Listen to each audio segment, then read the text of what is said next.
What up, everybody? What are you guys doing? It is so cold. When I tell you so cold, man, it is so cold in the A. It's cold here, y'all. I can't take it. It is so cold here. I had to run to the bank. And when I tell you I hurried the hell back up in my house, it is too cold out there. Y'all, it's freezing out there. Y'all gotta stay warm. It's cold as hell. It's cold, y'all. Y'all gotta stay warm. But we gonna get into this because what I said I'm not going to do is let off Donald Trump's ass, okay? Donald Trump and his administration is wreaking havoc on our democracy. Let's just call it what it is. Now, we spoke about this before, and we're going to speak about it again. Now, people are really having an issue with this. These were, people that was in a boat, and these people were unalived, and they are calling this a war crime because this shouldn't have happened, okay? So let's get into it. Administration doubling down on the decision to strike an alleged drug boat near Venezuela in early September twice. NBC News reporting that second strike was ordered after the first failed to kill everyone on board, according to a U.S. official and a source familiar with the Pentagon's actions. Some lawmakers now raising legal concerns if the second strike targeted survivors, with questions growing about Defense Secretary Pete Hegseth's role. Does the administration deny that second strike happened, or did it happen and the administration denies that Secretary Hegseth gave the order? The latter is true, Abe. Secretary Hegseth authorized Admiral Bradley to conduct these kinetic strikes. Admiral Bradley worked well within his authority and the law. Admiral Frank Bradley is overseeing the growing U.S. military buildup in the region, which the administration says is targeting drug traffickers. Lawmakers on both sides now calling for more information. And we're going to try to get to the facts. Some say targeting incapacitated survivors after the initial strike could be a war crime. You don't do that. Everybody knows that. That is against the Geneva Conventions. On Sunday, President Trump was asked about a second strike aimed at killing survivors. Number one, I don't know that happened, but no, I wouldn't have wanted that, not a second strike. Hegseth now placing responsibility for the second strike on Admiral Bradley, posting, "He has my 100% support. I stand by him and the combat decisions he has made." Meanwhile, President Trump held an Oval Office meeting Monday with his team, including Hegseth, to discuss Venezuela. Also meeting with the president yesterday, Homeland Security Secretary Kristi Noem, who posted afterwards that she was recommending a new domestic policy, a, quote, full travel ban on every damn country that's been flooding our nation with killers, leeches, and entitlement junkies. Trump has intensified his crackdown on immigration in the wake of last week's shooting of 2 National Guard members in Washington, allegedly by an Afghan national who entered the U.S. legally in 2021. Overnight, President Trump shared Secretary Noem's post on social media. We've reached out to the Department of Homeland Security for more details and have not heard back. Certainly all of this, the proposed expanded travel ban and the Venezuela developments, are expected to be front and center when President Trump meets with his cabinet in front of cameras later today, Savannah. All right, Gabe Gutierrez, thank you very much. Well, what we do know is no accountability. These people are all over the place. We got some crackheads pretty much running the damn country. That is pretty much what it boils down to. No one is taking accountability for these people that were pretty much murdered, okay? Because it is a war crime to continue to pounce on somebody that they're not a threat. Like, these people are literally trying to save their own lives. We have to get these people out of the position that they're in. Reality TV and politics. Donald Trump has had one and only one play: bullying his opponents into silence. He did it as a failed casino owner who bankrupted his properties and screwed over his contractors. He did it as a reality TV host known for firing people. And he's done it as president who tries every day to intimidate people with no regards for the rights or well-being of the American people. I'll say this for the guy. While he's never seemed to do much else right, for most of Donald Trump's career, bullying people has worked out for him. But not now. Because I won't let it happen. The American people won't let it happen. President Trump is trying to silence me, threatening to kill me for saying what is true. And he sent his Secretary of Defense after me. And it's not going to work. Here's how we got here. A week and a half ago, Senator Slotkin and I, along with others who also served in the military and the intelligence communities, we released a video with a simple message to service members that they must refuse illegal orders. Nothing was controversial about that. Everyone must follow the law. No one may break the law. This is pretty basic stuff.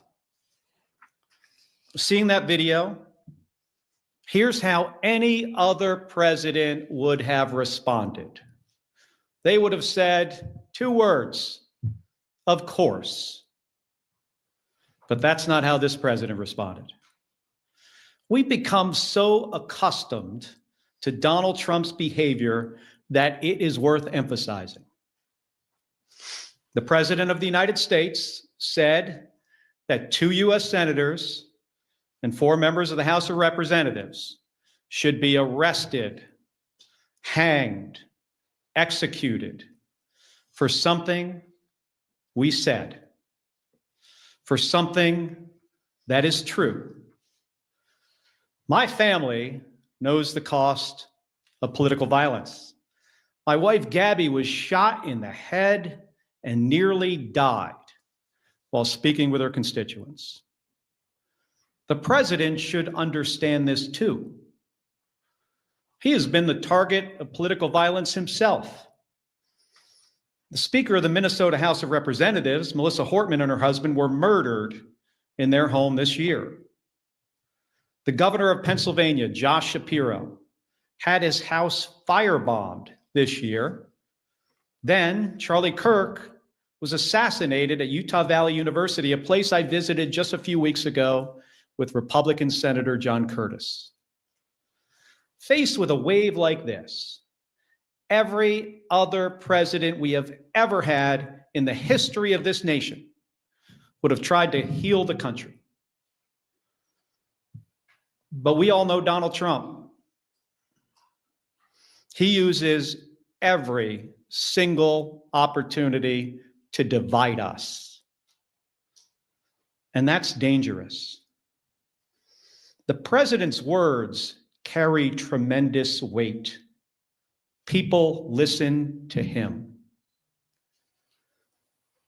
And he knows that. And that's exactly why he does what he does. He makes these threats to silence people. And if that doesn't work, he abuses his power to intimidate people. And with the consent of Republicans in the United States Senate, he has surrounded himself with people like the Secretary of Defense, Pete Hegseth, who will do whatever he says with no question, no matter what. Trump and Hegseth, they care more about publicity than they do about the rule of law.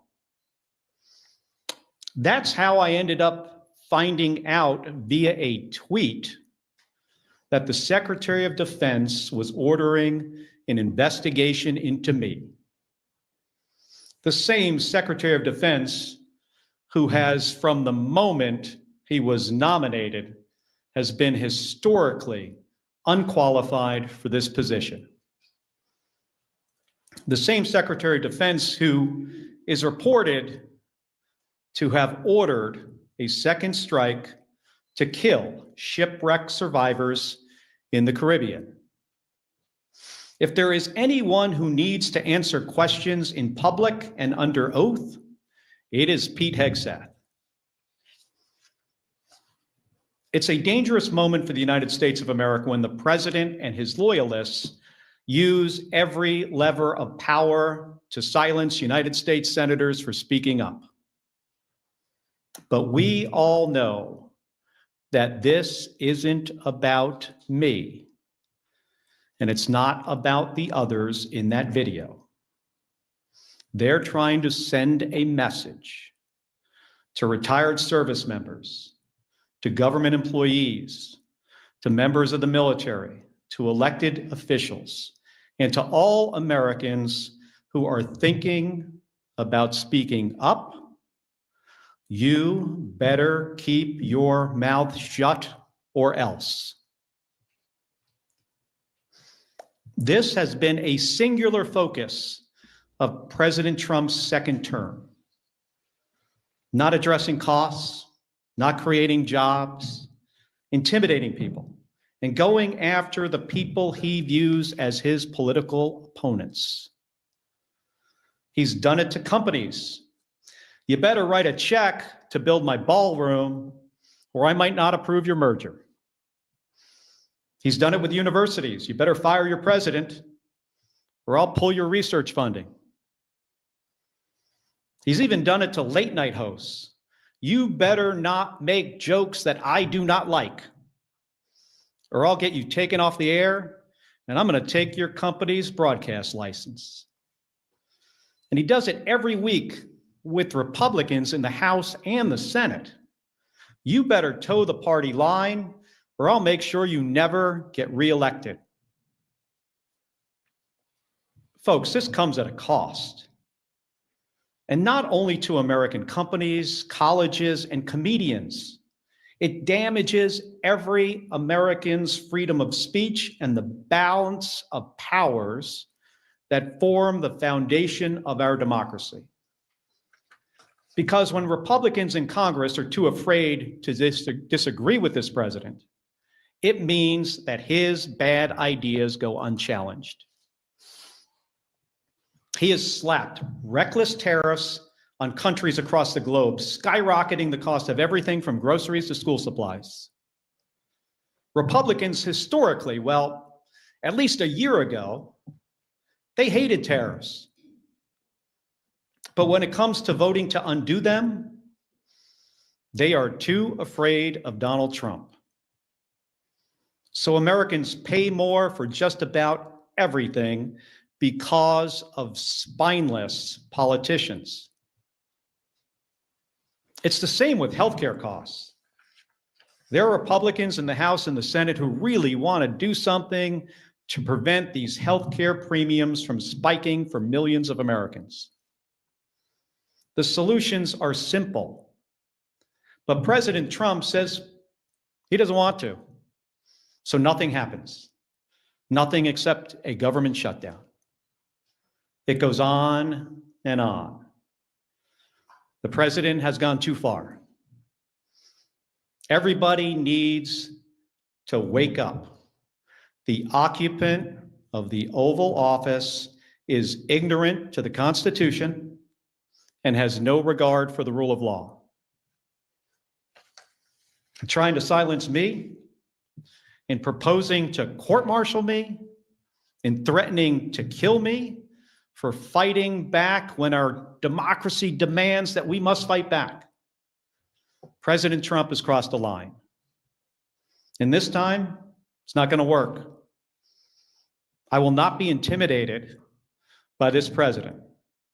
I am not going to be silenced by this president or the people around him, because I've given too much in service to this country to back down to this guy. In 1991, when Donald Trump was driving the Taj Mahal casino into bankruptcy, I was getting shot at over Iraq and Kuwait. In 2001, after Donald Trump said that the collapse of the Twin Towers meant he now owned the tallest skyscraper in Manhattan, I was carrying flags honoring 9/11 victims into space on a rocket ship. In 2003, when Donald Trump was writing birthday greetings to the monster Jeffrey Epstein, I was the first on the scene to recover the bodies of my fellow astronauts who died when Space Shuttle Columbia exploded during re-entry. In 2011, when Trump was hosting a reality show and peddling conspiracy theories against President Barack Obama, I was sitting next to my wife's hospital bed as she recovered from a gunshot wound to the head. My point is this: I've been through a lot worse in service to my country. The president and Pete Hegseth are not going to silence me. They aren't going to keep me from speaking out, and they're not going to keep me from doing my job. Enough of the bullying, enough of the intimidation, enough of the threats, enough of your nonsense. Doesn't help anyone in our country afford their groceries or pay their medical bills. And it erodes the rights of every American. My job is to fight for them, to stand up for the Constitution, and nothing is going to stop me from doing my job. Thank you, and I'll take some questions. Hold on a second. Give me that folder there. Just sit this down here. Can you, I know it's Manu from CNN, but for everybody, just starting with you, just say who you are, what station. The White House said today that Admiral Bradley gave the order for that second strike on the Venezuelan boat. They also said this was a lawful strike. Yesterday, you said the second strike could be a war crime. Do you think that Bradley committed a war? Let me just start, Manu, by saying that there needs to be an investigation. We need to pull some of these members of DOD and the military into the armed services committees in the House and the Senate. That's what the White House is saying. I hope what has been reported is not accurate. I revere members of the United States Navy, especially special operators, Navy SEALs. These are the most highly trained, individuals in our military. I have deep, deep respect for them. So I hope what we are hearing is not accurate. I will say though, as somebody who has sunk 2 ships myself, that folks in the military need to understand, the law of the sea, the Geneva Conventions, what the law says. And I'm concerned that if there were, in fact, as reported, survivors clinging to a damaged vessel, that could be, over a line. I hope it's not the case. I truly do. Should Admiral Bradley resisted that order? Again, I am, not sure of all the facts yet. I don't want to prejudge before we have all the information. I think it's important for there to be an investigation. The inspectors general of DOD needs to investigate this. Unfortunately, an unqualified Secretary of Defense fired a bunch of them and got rid of a bunch of lawyers. Pete Hegseth, do I have a lot of confidence in DOD? Well, hopefully we have, inspectors general there that will be doing an impartial investigation. I think we should wait for the results of those investigations. Regarding this press conference, the investigation into your actions, have you spoken with DOD or DOJ or anyone? Have there been any conversations, any interviews yet? Like I said in my remarks, I was notified of a potential court-martial through a tweet by the Secretary of Defense. I mean, think about that for a second. How ludicrous is that? That's the only notification that we have received to date. And I think that says a lot about who Pete Hegseth is and what he cares about. He doesn't care about the law. He doesn't care about process. He doesn't care about accountability. He cares about views on his Twitter account. And that's a big problem. I mean, I want to ask you guys this question. Have you ever in the history of our country seen a less qualified or less professional Secretary of Defense? I cannot think of one. Yeah.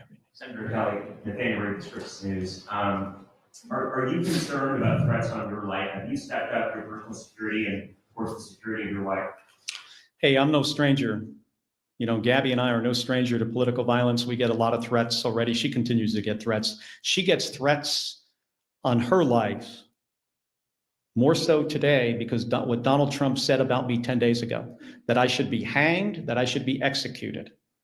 The threats on us have obviously gone up. I'm not going to get into details about my personal security. We take these threats very seriously.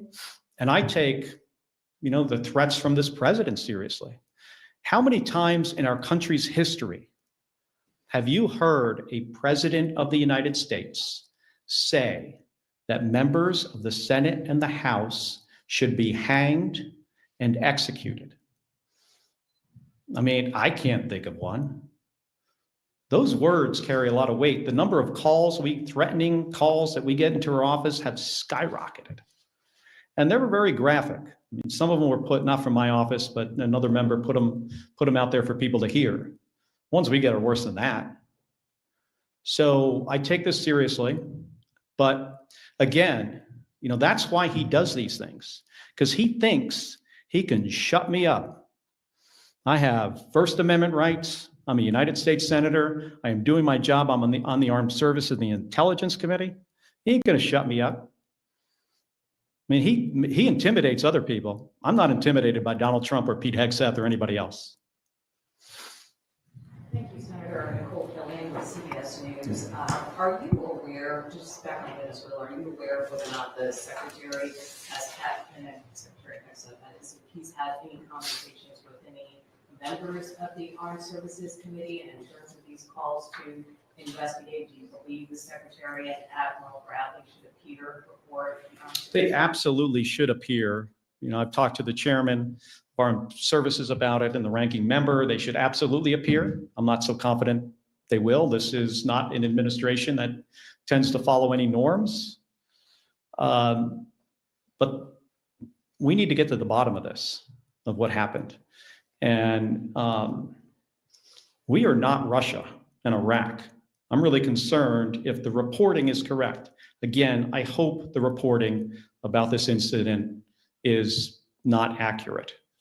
What the White House said today actually indicated it might be, but we're going to have to see. Going back to the DOD matter, are you considering any legal action for this risk of being court-martialed or any of the fees or risk of investigation? You mean like me suing Donald Trump for what he said? I think what he said about us is dangerous. It's ridiculous. It is a violation of our constitutional rights as Americans and our rights as senators to do our job. And he's trying to intimidate us. But I have not considered that, not at this point. Thank you, Senator. Senator today. Do you see this as fundamentally First Amendment issue for you that you want to highlight against the president who signed this amnesty? And how do you see the whole process playing out? Well, again, this isn't really about me. And that's why I think people are kind of got this a little bit off here. It's not about me. It's not about the other 5 members in the video. It's not about Alyssa Slotkin, Chris DeLuzio, Chrissy Houlihan, Jason Crow, Maggie Goodlander. It's not about us. This is about a president who doesn't want anybody to say anything that he does not like. I don't think he understands the Constitution. I'm serious about this. I think he is ignorant to the Constitution and the rule of law. And he just wants to silence us, and it starts with us. And that's one of the reasons people say, well, why wouldn't you just, back off? Because this isn't about me. This is about what he will do next. Who's he going to go after next? Which service member? Which government employee? Which citizen who decides to say something that this president doesn't like? And then he goes after them. In my case, with the Secretary of Defense, who knows what's next? With the Attorney General? I mean, this DOJ has been just, attacking people for all kinds of stuff. And what's next? Our First Amendment rights? Ain't happening. Noah Robertson, Washington Post. Can you tell us anything more about the FBI's involvement in the inquiry into you and the other lawmakers who appeared in the video? Have you scheduled an interview with them?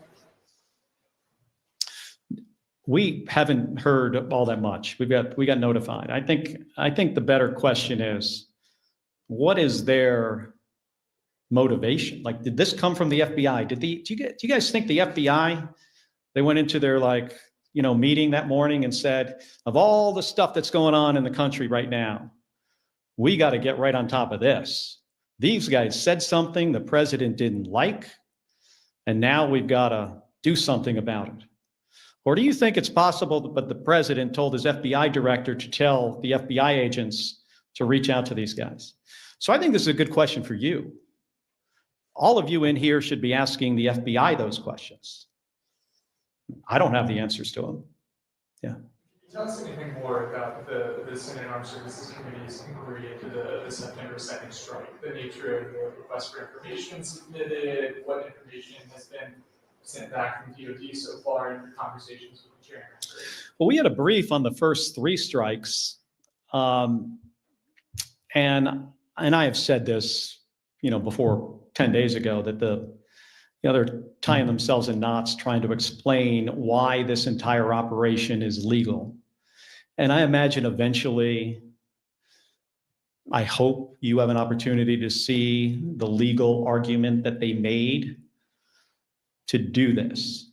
It's important for the American people to see it. We have to get folks before the committee. And, that process might take a little while. But I ultimately think we're going to get to the bottom of this. And again, if what seems to happen actually happened, I'm really worried about our service members. I was talking about this from the beginning of this operation, that the thing that I am most concerned about is the very difficult situations that this Secretary of Defense is going to put service members into.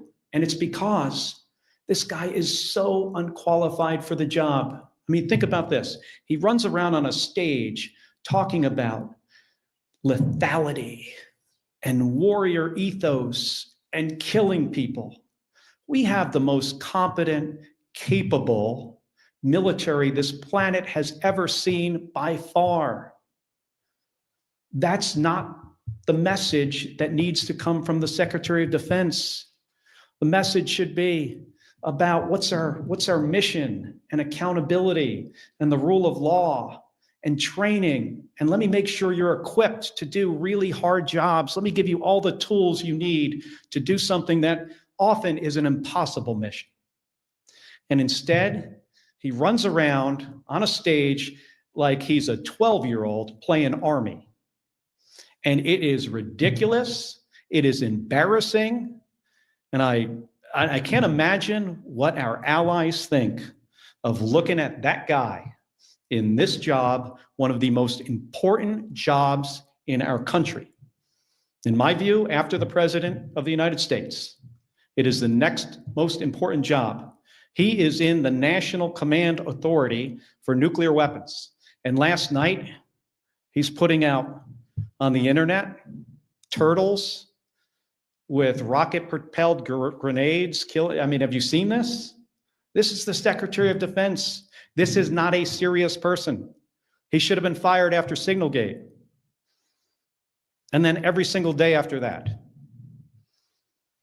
Alex Report of ABC News. Just to put a finer point on it, because you were quite vocal about sort of flimsy legality that was being offered during the briefings, were these sort of strikes that are now in the news what you were making reference to when you posted that video telling members of the military that they needed to feel okay to obey orders that they felt were illegal?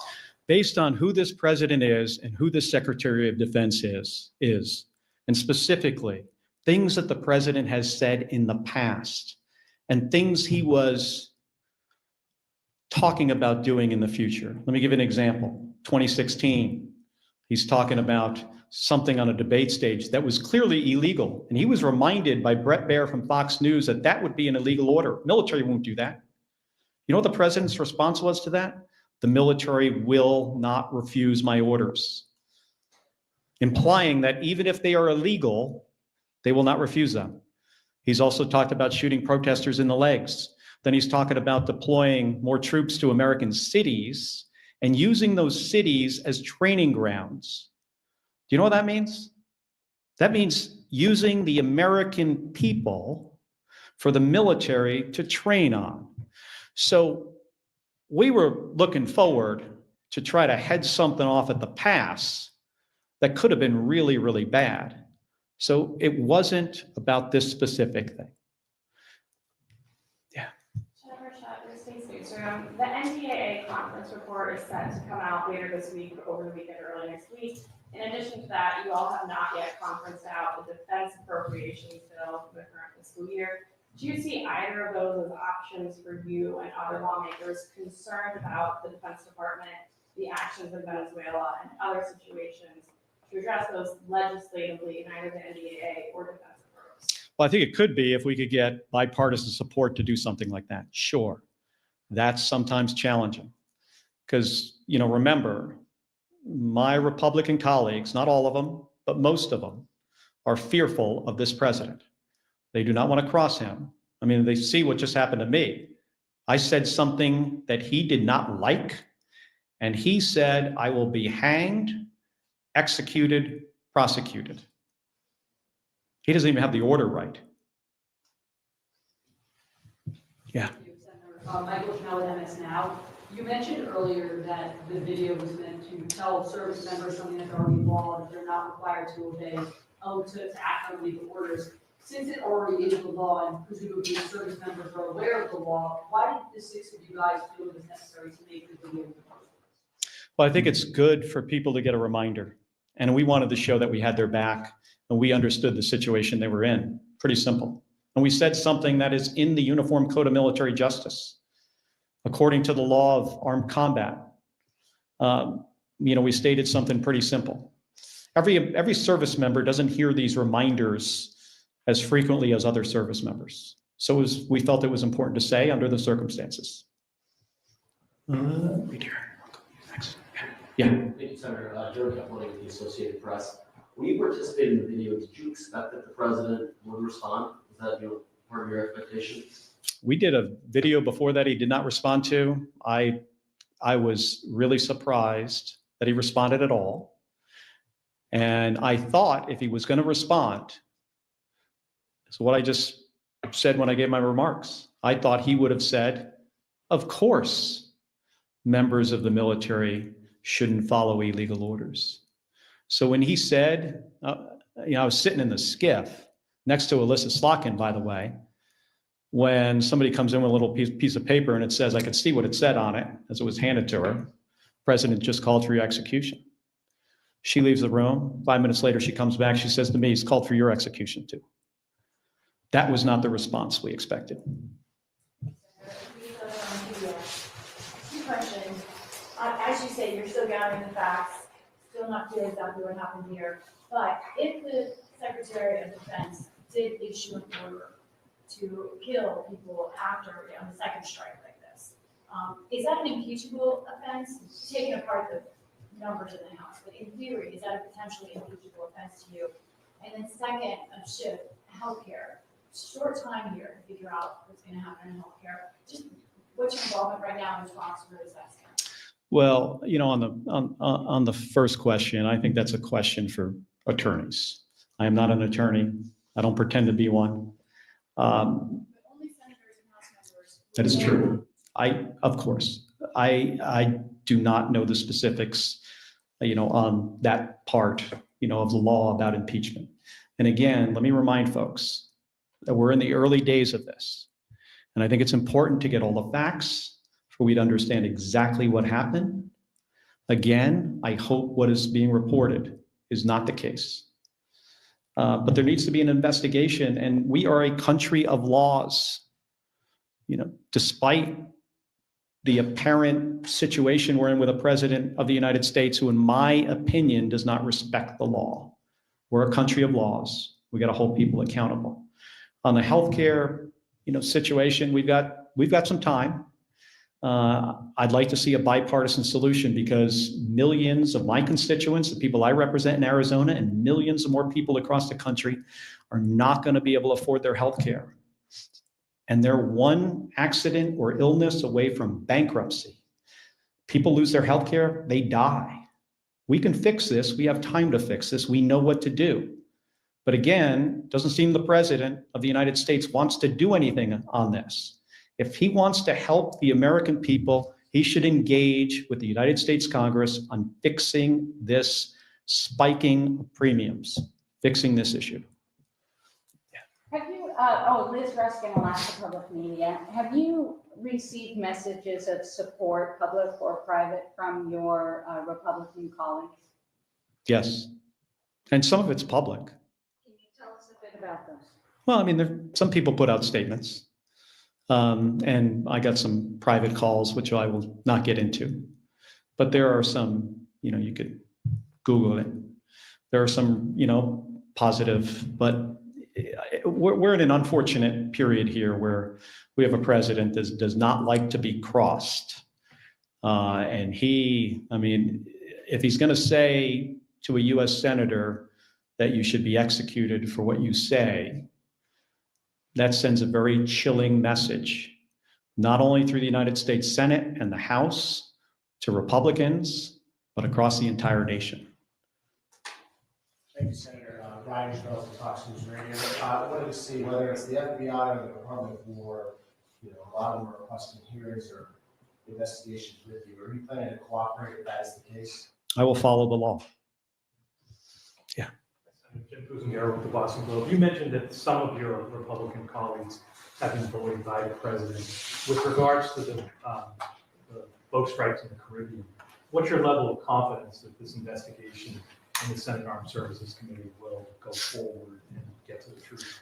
I have confidence, tremendous confidence in the chairman of the Armed Services Committee, Roger Wicker, senator from Mississippi, and the ranking member, Jack Reed. And I've spoken to him about this, and I know he's going to try to do a thorough job. Where I don't have a lot of confidence is in the Secretary of Defense and what he has done to this department, firing JAG officers, firing inspectors general. He's decimated it. Firing people in the leadership of DOD just because of the color of their skin or if they're a woman. So I have about zero confidence in the Secretary of Defense. I have tremendous confidence in the chairman of the Armed Services Committee. Connor O'Brien from Politico. Senator Schatz tweeted this afternoon, he said Pete Hegseth needs to testify in the month of December before we pass a defense authorization. And I'm just curious, as a member of Armed Services, do you agree with that approach? Should Democrats be open to potentially, holding up NDA to leverage testimony, information, whatever in this process? I spent 25 years in the United States Navy. I understand the importance of the defense bill and the programs that we authorize and the changes we make to policy through that piece of legislation. I've talked to Senator Schatz, and we'll continue to talk about this, but in general, my view, on this is we've got to be very thoughtful about how we handle the process of the defense bill. Yes.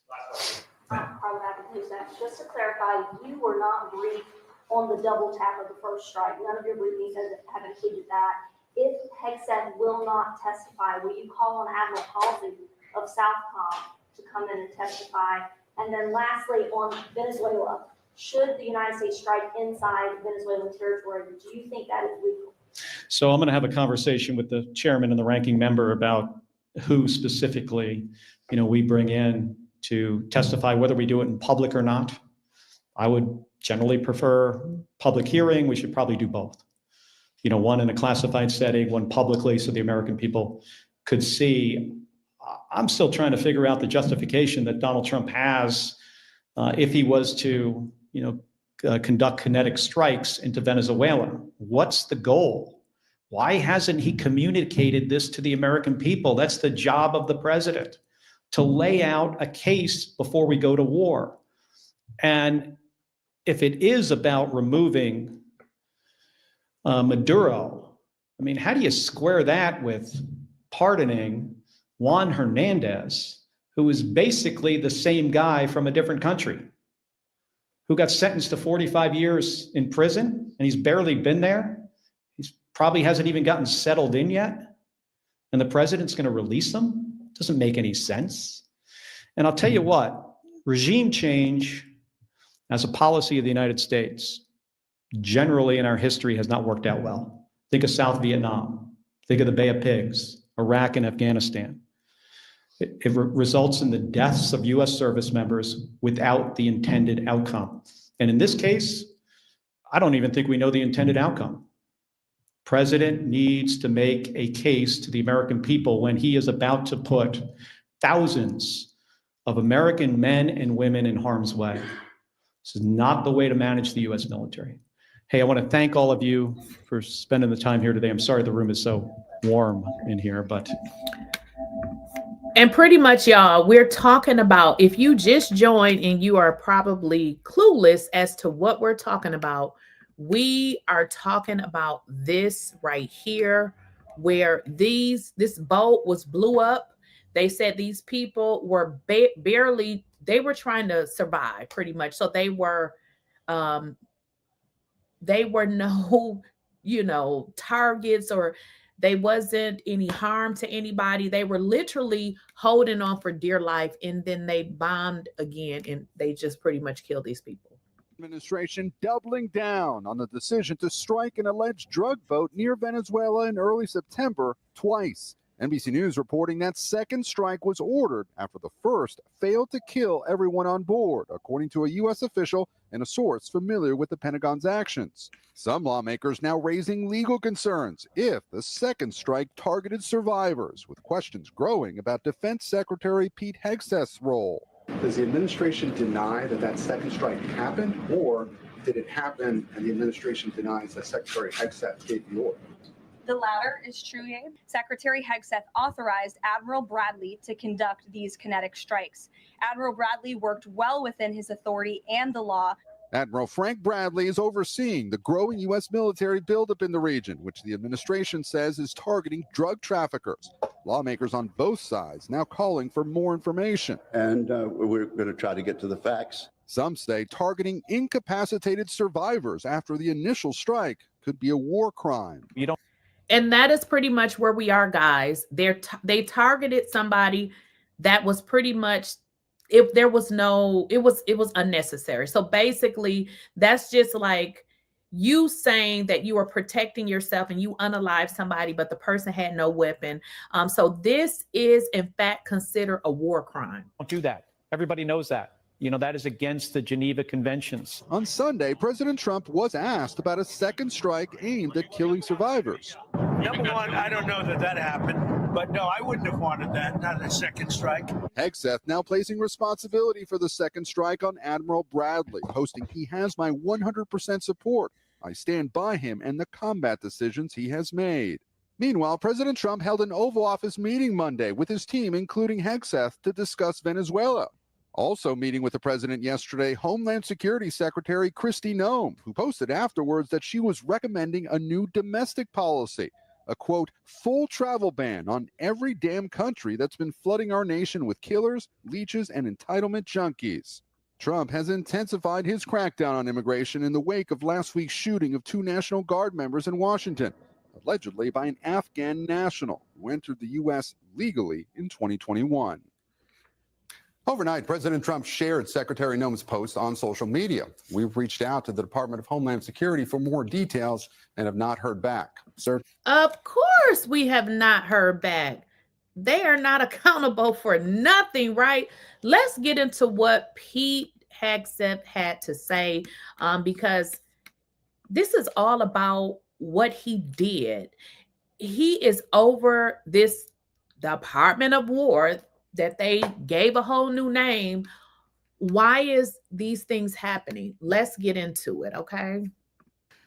All right, this morning, Defense Secretary Pete Hegseth very much in the spotlight over growing scrutiny on these questions of the deadly attack in the Caribbean that have raised questions about a possible war crime. Let's talk to CNN Chief Data Analyst Harry Enton. Again, Hegseth is no stranger to controversy here. This is a new round of focus on him for whatever role he may or may not have played.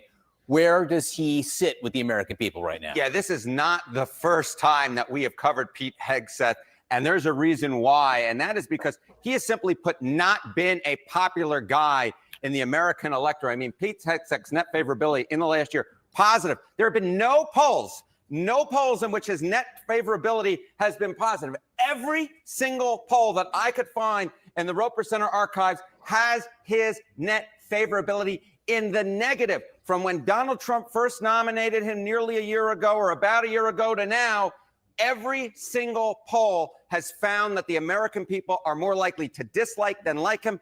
And the first poll that was taken found that the plurality of Americans said that the United States Senate should not confirm him to the post of Secretary of Defense. No polls? No polls. Not 0, 0, 0, 0, 0. All of those, the reputable polls in the Roper Center archive. All right. Is that because people have no interest in Pete Hegseth? No, this is the whole thing, which is that Pete Hegseth, I said at the beginning of this, has been generating so much interest, far more interest than the normal defense secretary. I was just interested in the polls that were asking the popularity rating of recent defense secretaries. There have been at least 10 in terms of Pete Hegseth. There were 0 for Lloyd Austin. Esper had 0.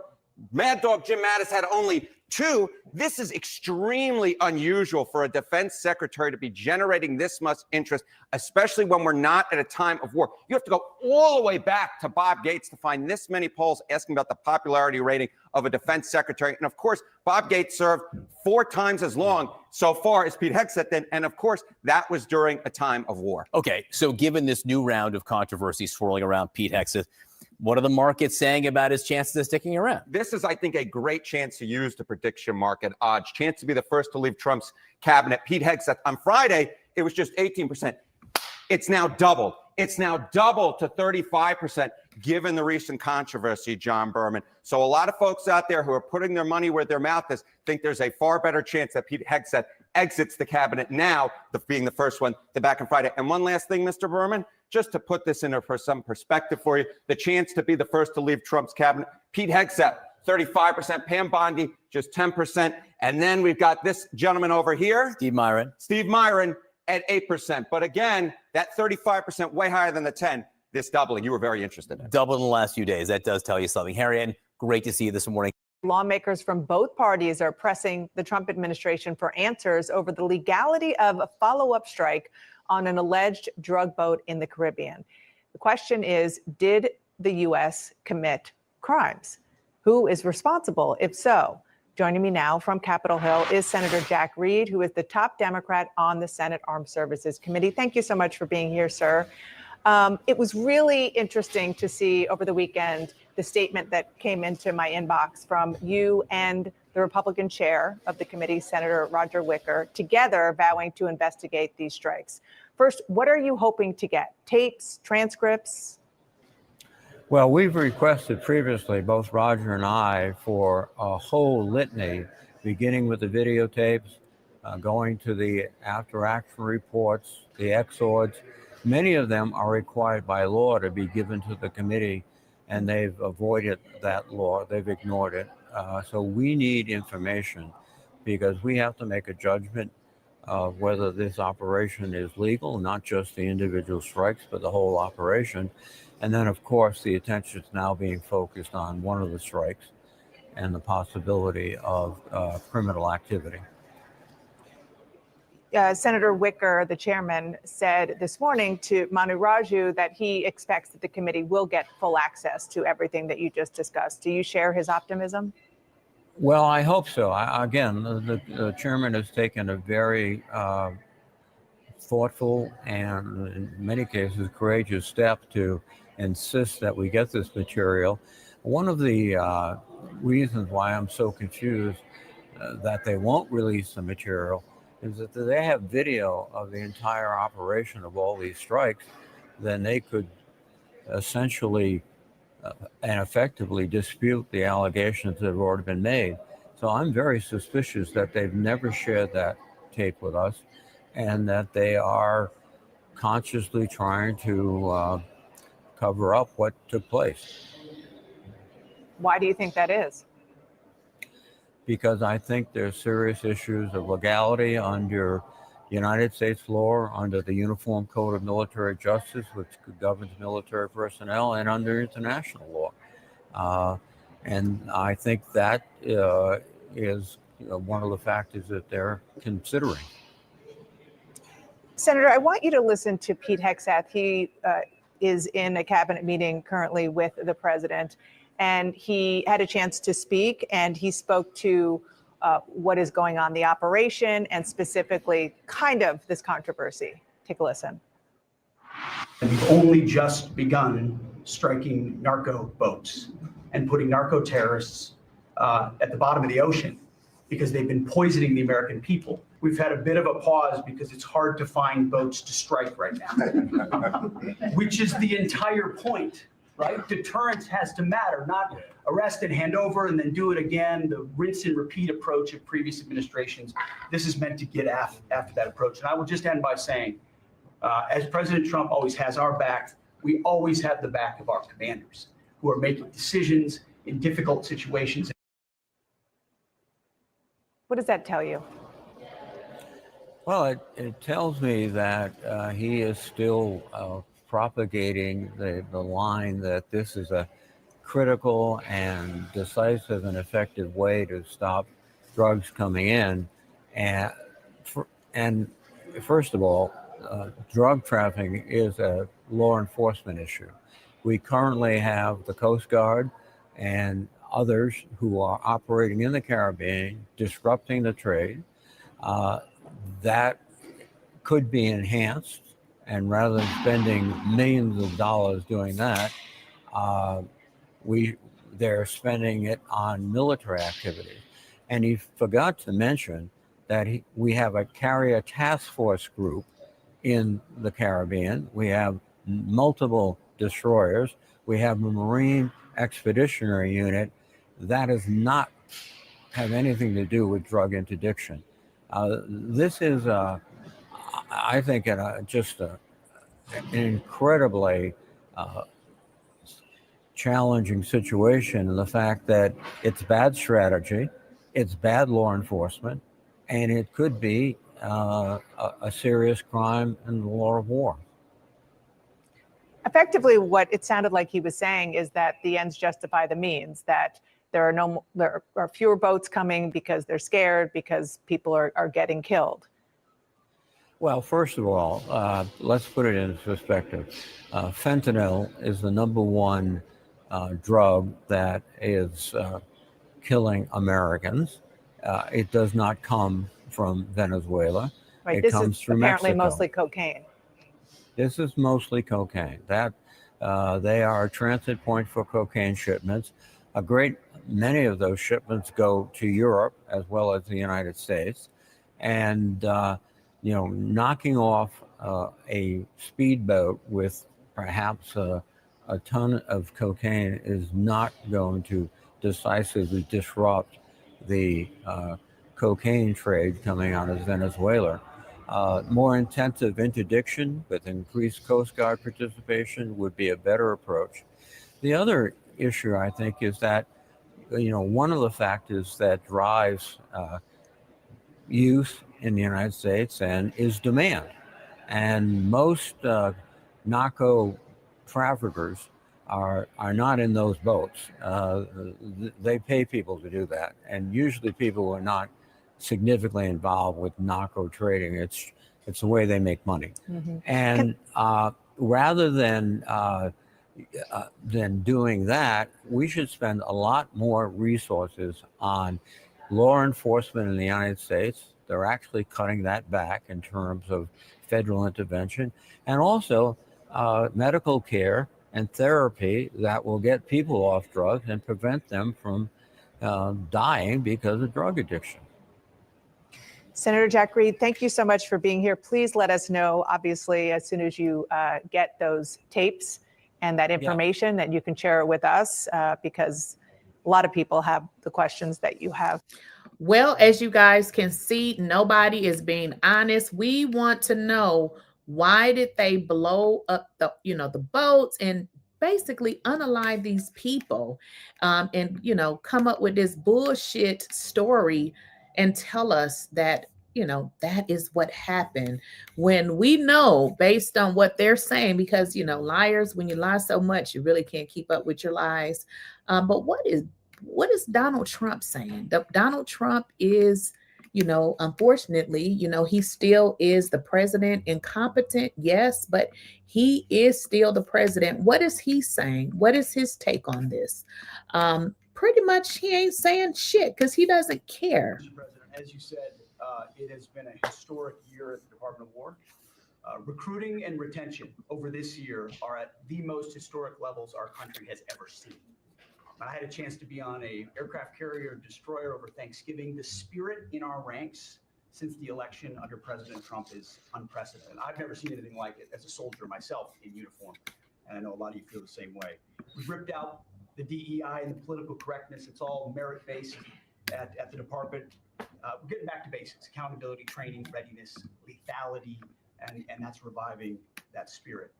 Mr. President, we're rebuilding the military, historic investments. I just took briefings on the Golden Dome and F-47, next generation capabilities that are going to make sure that for generations to come, America has the most powerful, most capable, most lethal military in the world, which you have rebuilt once and we're rebuilding again.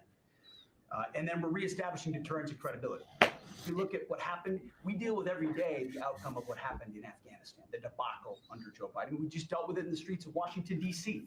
with those 2 National Guardsmen. And then, is it ever possible for these people to not bring up Joe Biden, Kamala Harris, the Democrats? Have you ever saw any previous presidents that spent so much of their time talking about the last people?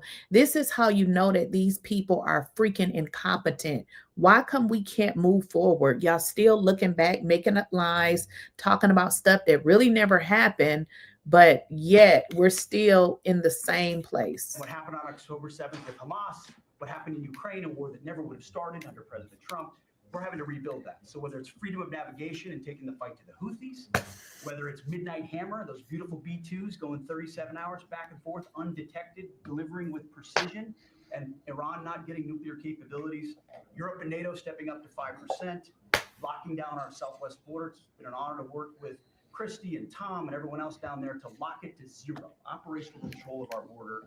And then it's getting after and going after narco terrorists and designated terrorist organizations in our own hemisphere. As I've said, I'll say again, we've only just begun striking narco boats and putting narco terrorists at the bottom of the ocean because they've been poisoning the American people. And Joe Biden tried to approach it. He said putting them at the bottom of the ocean. So is that not admitting to a war crime? I mean, what is going on here? Kid gloves. And allow them to come across the border. Cartels take over community, 20 million people, hundreds of thousands of Americans poisoned. And President Trump said, no, we're taking the gloves off. We're taking the fight to these designated terror organizations.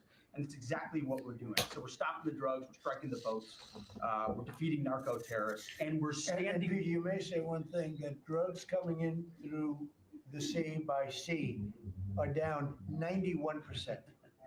And I don't know who the 9% is. I'm not sure either, sir. But down 91% by sea. We've had a bit of a pause because it's hard to find boats to strike right now, which is the entire point, right? Deterrence has to matter, not arrest and hand over and then do it again, the rinse and repeat approach of previous administrations. This is meant to get after that approach. And I will just end by saying, as President Trump always has our back, we always have the back of our commanders who are making decisions in difficult situations than we do in this case and all these strikes. They're making judgment calls and ensuring that they defend the American people. They've done the right things. We'll keep doing that, and we have their backs. I don't know. What are you guys saying? The fear Pete Hegseth is saying publicly is to put the fear of God into American enemies.